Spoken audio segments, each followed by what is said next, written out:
What up, vape fam? So I'm doing something I haven't done in a while. I want to show you some pre-built coils and link them that I've used already. So I'm pretty sure about the quality to actually recommend them. And I want to do an update on the Zenith, the RX300, the Maxo V12, the Baby Beast, and the RX75. Which I might as well do the update because this is the only mod it goes on. So first things first, big boy drinks. Hello, Marcia. It's Saturday. You know, big boy drinks are coming. So first off, the RX75. I got rid of the tank that it came with. It was okay. It was a decent tank, but it just goes so much better. It's perfect for the Baby Beast.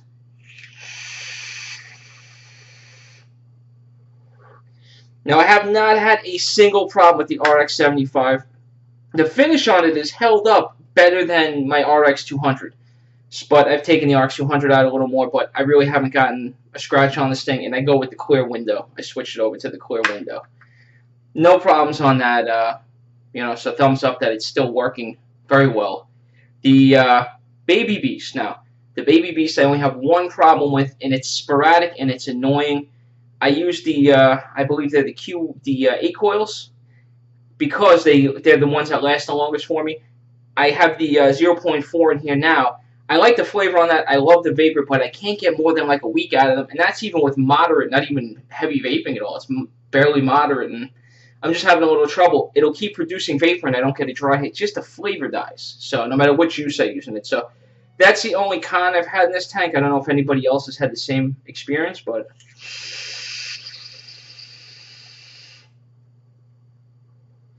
you know, it's been the finish on the tank is held up. Lovely tank.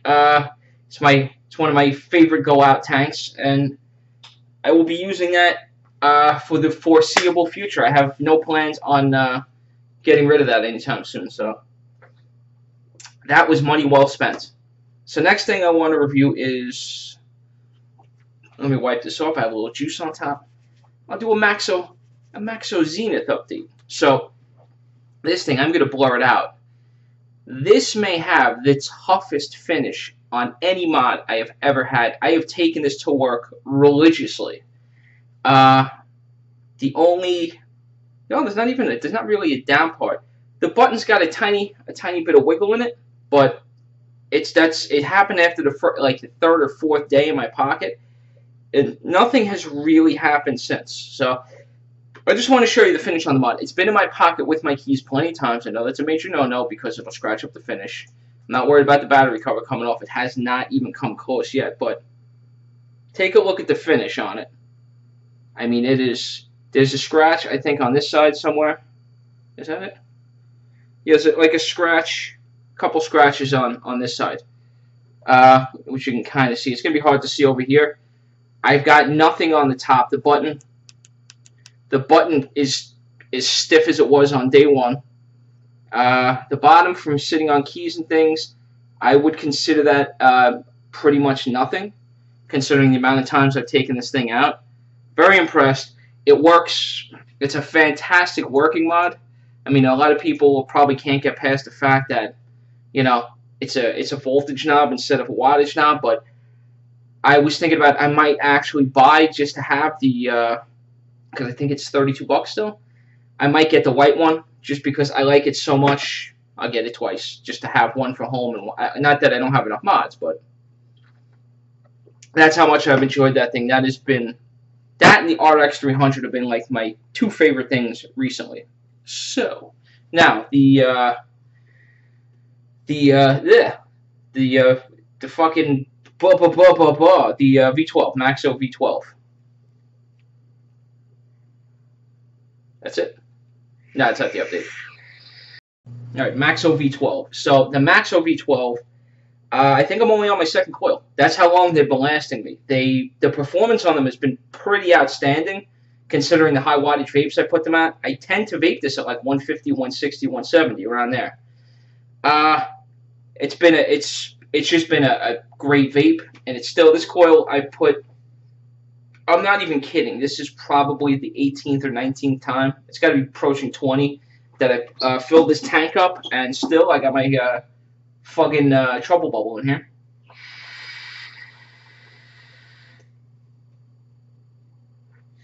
Still great taste and a damn good cloud. So it's if you bought this tank, you're probably loving it. The top fill is still a little bit of an issue for me. It's worked itself where it's gotten better over time, where it's easier to lock in. When I first got it, it was a nightmare. But it's still something they need to work on if they make a version 2 of this tank, which I'm sure they will, because it's just a fucking awesome tank.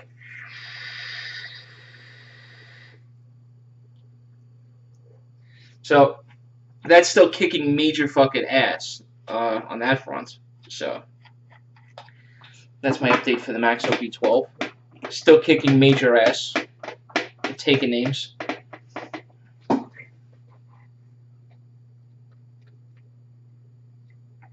So now, my final update. Make these quick. There's no reason to drag these out. Got a little juice up there. I'm a little sloppy sometimes. Good. So, this guy, I use a silicone case on this when I take it out just because the finish scratches easier than the Maxo. It's got a more, even though they both have a satiny finish, this satiny finish is, it's easier to scratch. But, I'll show you guys what it looks like. You could, whatever day my video was until now is exactly how long, plus 10 days how I've been using it, so, there you go.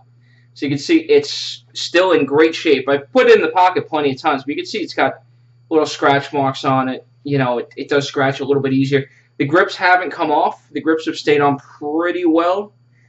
The edge looks like I smushed it a little bit from holding, even though it's super thin, but it has not let me down. I got used to the 4 batteries.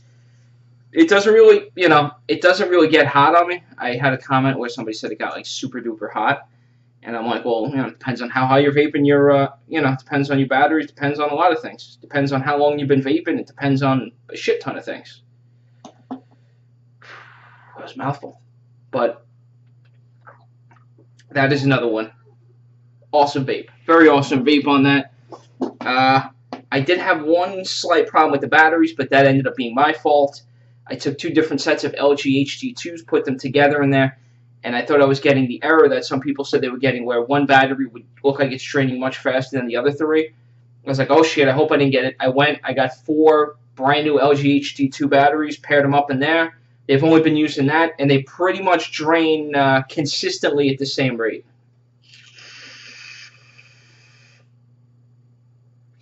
I'm actually vaping that like guava gum I got from, who was that, Classic Vape in here.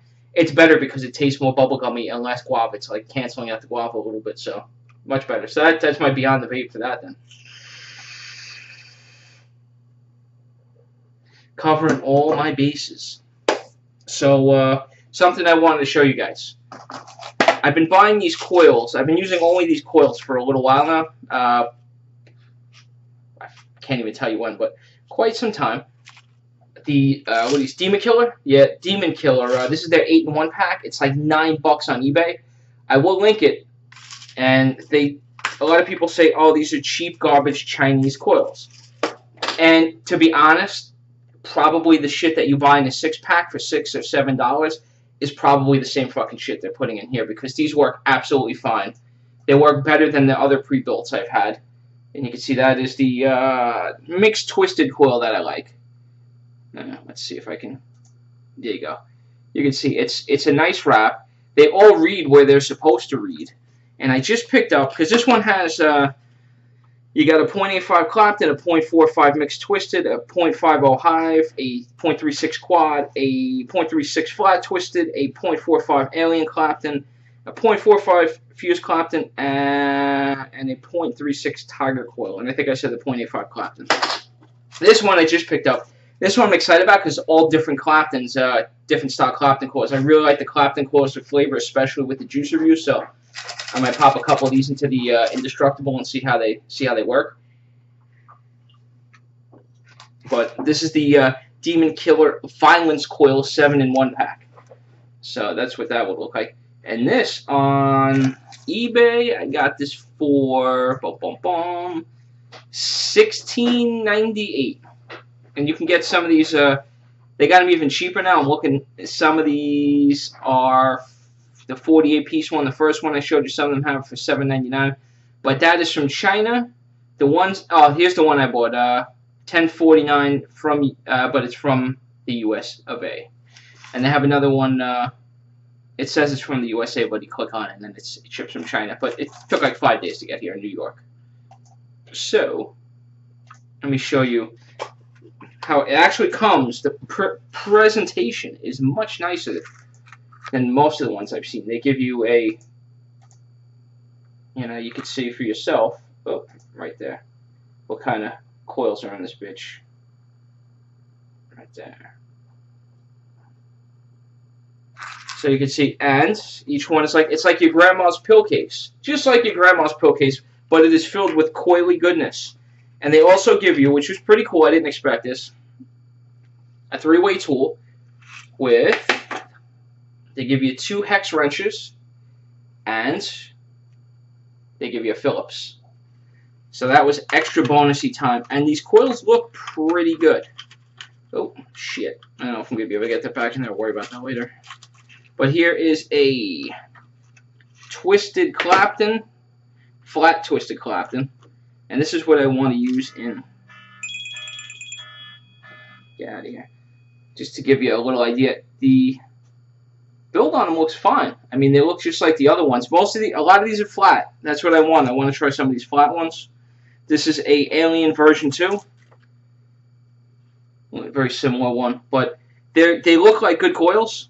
And this one I want to try also at some point, whenever I get to it, is a Zuka coil. C-S-U-K-A, Zuka coil.